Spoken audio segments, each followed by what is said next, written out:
안녕하세요. 비행과 체험으로 건강을 이야기하는 한의사 박경숙입니다. 힘찬 새해 맞이하고 계신지요? 이제 머지않아 설이 다가오는데요. 설 또는 추석 이런 명절에는 어떤 음식들을 준비하시나요? 물론 고기라든지 떡 이렇게 맛있는 여러 가지 음식들을 준비하실 텐데 그런데 식혜나 수정과도 이렇게 준비하지 않나요? 제가 오늘 건강한 식혜 만들기에 대해서 한번 소개해 드리도록 하겠습니다.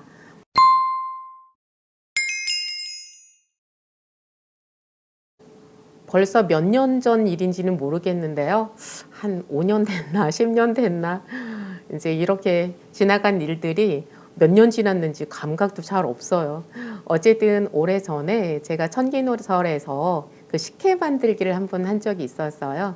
그때는 골다공증이 있는 분들 또는 갱년기에 있는 분들을 위해서 제가 홍화씨 갈근 식혜를 준비했었는데요. 그러니까 식혜를 하긴 하는데 그 홍화씨와 갈근을 활용해서 이렇게 식혜를 만드는 거였어요. 자, 그런데 오늘은 이제 컨셉을 제가 조금 바꾸어서 제가 요즘 이렇게 딱 꽂힌 게 있어요.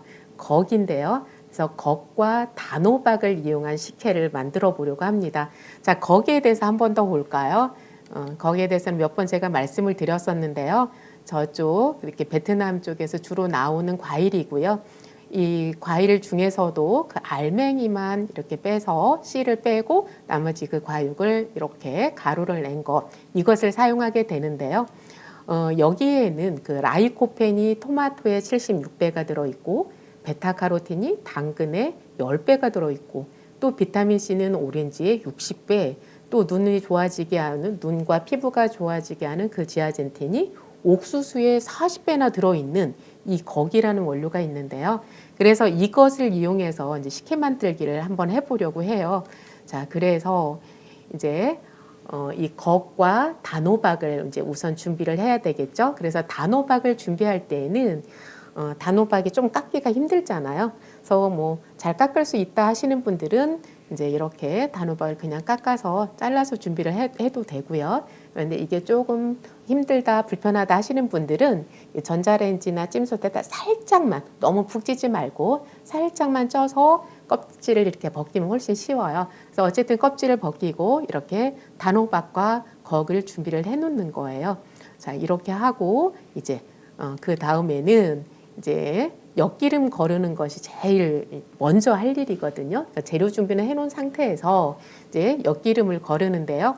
자, 엿기름을 이렇게 물에다 담궜다가 그것을 주물주물해서 이제 거르는 거예요. 그래서 찌꺼기는 버리고 이제 엿기름 물만 나오는 건데, 그런데 이게 엿기름 양을 얼마를 해야 되느냐, 이제 처음 해보시는 분들, 초보인 분들은 꼭 그런 걸 묻는데, 근데 이게 너무 다른 것이 진하게 이제 하고 싶은 분들이 있고 연하게 해서 드시고 싶은 분들이 있고, 그래서 그냥 이렇게 우리가 봤을 때 뽀얀 쌀뜨물 같은 색깔이 나올 정도면 되는 거예요. 그래서 저희는 이제 되도록이면 좀 진하게 하자는 주의인데요.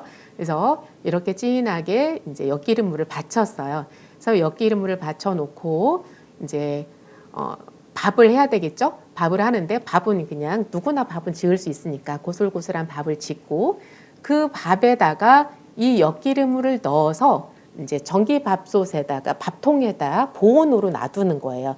그러면 끓이면 효소가 죽으니까 발효가 될 리가 없잖아요. 그러니까 여기에 삭는다는 개념인데, 그래서 끓이는 게 아니라 그냥 보온 밥솥에다 넣어놓는 거예요. 그래서 12시간 내지 15시간 정도를 놔두면 밥알이 우르둥둥둥 이렇게 떠오르거든요. 그러면 그것을 이제 끓이면 되는 거예요. 그래서 끓이면서 여기에다가 이제 설탕이라든지 단맛을 내는 이런 재료들을 넣으면 되는 건데요. 자, 저 같은 경우는 이번에 이왕이면 그 건강에 좋으라고 이게 겉과 단호박을 넣는데 설탕보다는 그 당뇨 환자분들도 드실 수 있게 해보자라는 생각에서 설탕 대신 그 발효 스테비아 잎을 사용했어요. 그래서 스테비아는 단맛은 설탕보다 훨씬 강한데 그 혈당을 오르지 않게 하거든요. 그래서 이제 스테비아를 좀 사용을 했고요. 어쨌든 이렇게 해서 밥을 준비를 해놨어요. 이제는 걱을 준비를 해야 되겠죠.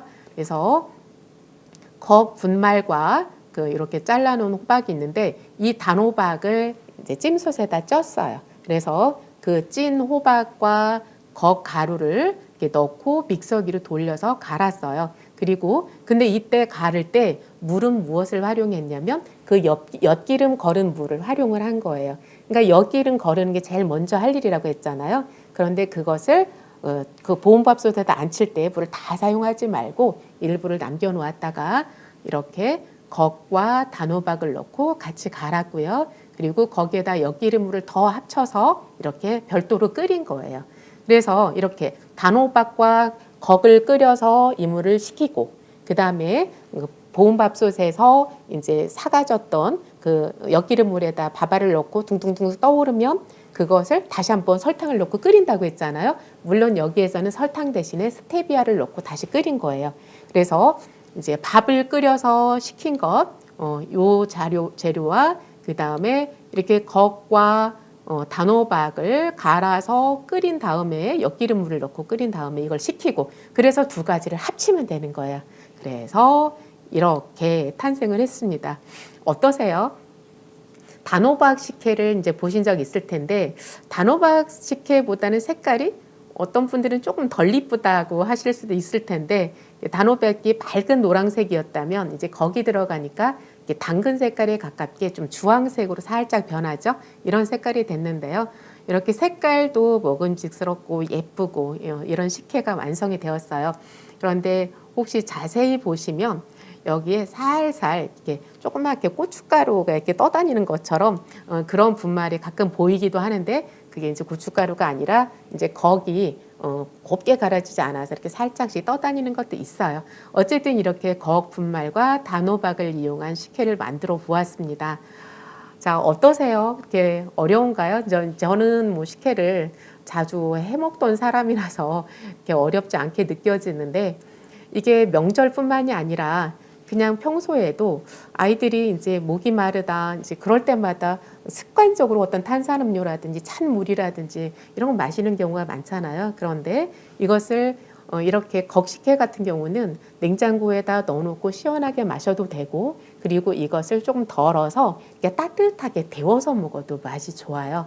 그래서 이렇게 속이 차갑고 소화기가 안 좋거나 이제 당뇨가 있거나 하신 분들은 좀 따뜻하게 드시고 또 아이들한테는 시원하게 이렇게 주기도 하고 이렇게 다양하게 좀 활용을 할 수 있을 것 같아요.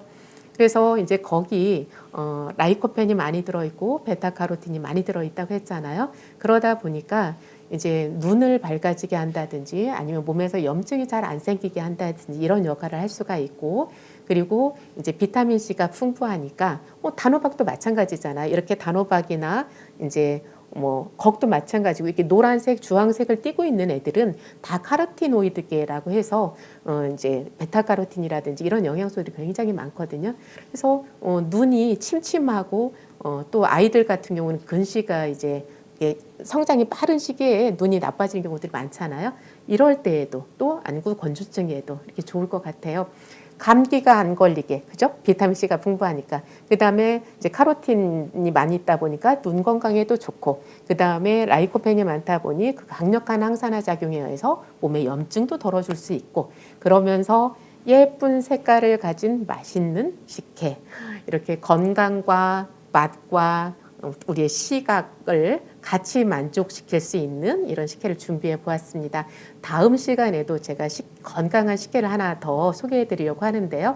어떤 것을 준비했는지 궁금하시죠? 다음 시간에 또 뵙겠습니다. 고맙습니다.